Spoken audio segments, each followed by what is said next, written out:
I caved. Now, I know what you might be thinking. Dude, you have a perfectly good gaming PC sitting right next to you. Why did you get this 3-year-old Steam Deck? Well, I have my reasons. The biggest reason is my personal backlog across 3 PC storefronts, not including my review backlog, as well as the ability to properly segregate work and play, which became progressively more important for me because that gaming PC also doubles as a workstation for when I'm working on these videos. It has its flaws, but it gets the job done. I also began to experience what I can only describe as mental drain when I worked on a video and then played a game immediately after. I became so distracted, my brain said, dude, stop, you've had enough. And then I end up finding some background noise on YouTube while I do something else. I don't know. ADHD's a bitch, folks. I also wanted to tinker with this thing, and tinker I did. More about that later. Another aspect is portability, something I should know because I had a gaming laptop for a bit and took that son of a bitch with me all over the place. I had to bring a controller for some games, an external mouse, and a charger just to bring my Steam games wherever I wanted. It was heavy and noisy, but at least I got back muscles thanks to it.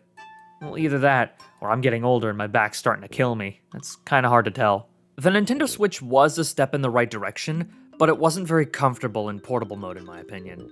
And the battery life, especially for HAC001 model Switches, was complete garbage. And because of that, my Switch remains super glued to the dock. Plus, you're buying into Nintendo's ecosystem. An ecosystem that's gotten more and more expensive, especially as of recently. You guys remember when Nintendo was the cheaper option compared to the competition? I really miss those days. Thing is, you couldn't play Steam games on this thing without modding it. You could only buy digital games on the eShop with their hardware. Without that, PC handhelds were the closest thing to a portable Steam library, aside from gaming laptops. But in comes Valve's attempt years after the failure of the Steam machines and goes, alright, let's do this one last time. And we're coming in with Proton. If you don't know what that is, it's a compatibility layer for Windows-only games to run underneath Linux based off Wine, which does the same thing but for Windows software, not just games. Yeah, this thing comes with Linux, specifically SteamOS, an immutable Linux distro based off of Arch Linux. I mean, they tried using Linux with Steam machines before this, but it was complete dog shit. Aside from Valve's own titles and the select few games that had native Linux ports, not a lot of games worked. Plus, the first versions of SteamOS were based off Debian 8. We're at Debian 13. However, that was 2015, and Proton didn't come into the picture until 2018.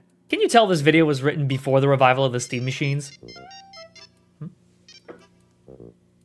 Huh.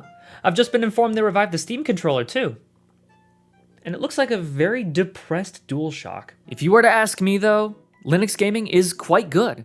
In fact, it's better than Windows in a lot of aspects. Hell, SteamOS was created because Gabe was scared that Microsoft would create a walled garden during the Windows 8 era. Hey, I don't blame him, but I'm also starting to think that he was kind of right. I've tried to switch to Linux on a whim once. I had a good time with it, especially because I chose a distro that ticked all the right boxes for me. But there was one thing that kept me from fully switching over permanently. It was my goddamn agent capture card that still works. The Elgato HD60S requires drivers that only work on Mac and Windows, so until I have to upgrade it for whatever reason, I'm stuck with it. For how long? No clue. Long enough to get new hardware because this PC can't upgrade to Windows 11? Probably. Or I could just brute force my way onto Windows 11 like a boss because fuck planned obsolescence. Anyway, back to the deck. In terms of hardware, you get some pretty decent shit. There are 2 models you can get, and the biggest difference between the two is the screen and battery. Otherwise, the hardware is identical, whether you get the LCD model or the OLED model. I got the LCD model, which has a 40 watt-hour battery compared to the OLED's 50 watt-hour battery. That LCD model also had 256 gigabytes of internal storage, but I bought it knowing full well I can get a micro SD card or replace the entire damn hard drive if I wanted to down the line. It was also on sale for like 450 Canadian dollars after tax, so I had to take advantage of that. The first thing I did after logging into my Steam account, I went straight into desktop mode and made a beeline for Decky Loader. This thing allows you to use plugins made by the community, from the cosmetic to the super damn useful. The latest Steam update at the time did bug out Audio Loader, so I changed Decky Loader's store branch to testing and downloaded the latest update. It took me a bit to figure that out, but it worked. And given the fact one of my friends loves the Kingdom Hearts UI sounds, safe to say, I created a monster. As for me, I turned my Steam Deck into a Pip-Boy, then I turned it into like this Steam-like user interface that's less cluttered with some PSP sounds thrown into the mix. Yeah, I think I got something good here. All this applies to game mode, but you can switch over to a desktop environment using KDE Plasma in case you need to tweak a few things or install Decky Loader and EmuDeck. You can also use it as an actual PC. Thanks to the Discover app, which is basically an app store for FOSS and proprietary software alike, you can get almost anything you could think of. I'm keeping this as a pure gaming device, but a quote-unquote lazy bastard setup is totally doable. And you don't even need the scary terminal. But you should technically learn how it works for when you truly need it. When it comes to navigating desktop mode, it's kind of the only sour spot for me. Using the trackpads and triggers for the mouse, it is not intuitive. You'll also have to pull up the on-screen keyboard if you have to type something out, and you know what? That's totally fine. The touchscreen is pretty responsive. There's just no tactile feedback, and the screen is a fingerprint magnet. You get used to navigating like this, sure, but you're better off getting an external mouse and keyboard for this. And if you didn't opt for the 1TB model, the screen is also very reflective, so you might want to keep a really good cleaning cloth on standby and maybe invest in an anti-glare screen protector. Now, I did test some games on this thing. I mean, it is a gaming handheld after all.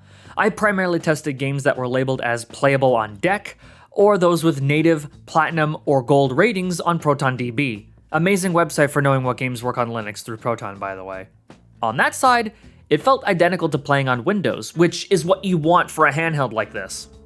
After a bit of tinkering, I also got GOG and Epic Game Store games working thanks to Heroic Games Launcher. They do take a little longer to launch up, but once they're going, oh boy, they be going. On GOG, I tested Postal 2's native Linux port, and it worked like a dream. Though I did have to limit the framerate to 40 FPS because 60 caused the game to stutter. Ignore that. On the EGS side, I tried the Castlevania Anniversary Collection. On first boot, I could hear the game, but I had a black screen.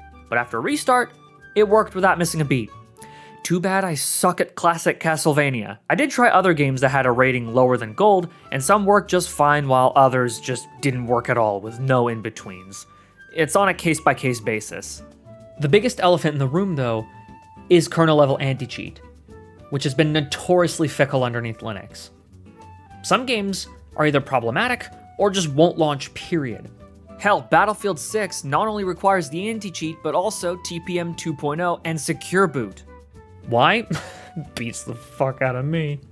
Some devs are also actively hostile towards Linux players, saying they're all cheaters or some BS like that.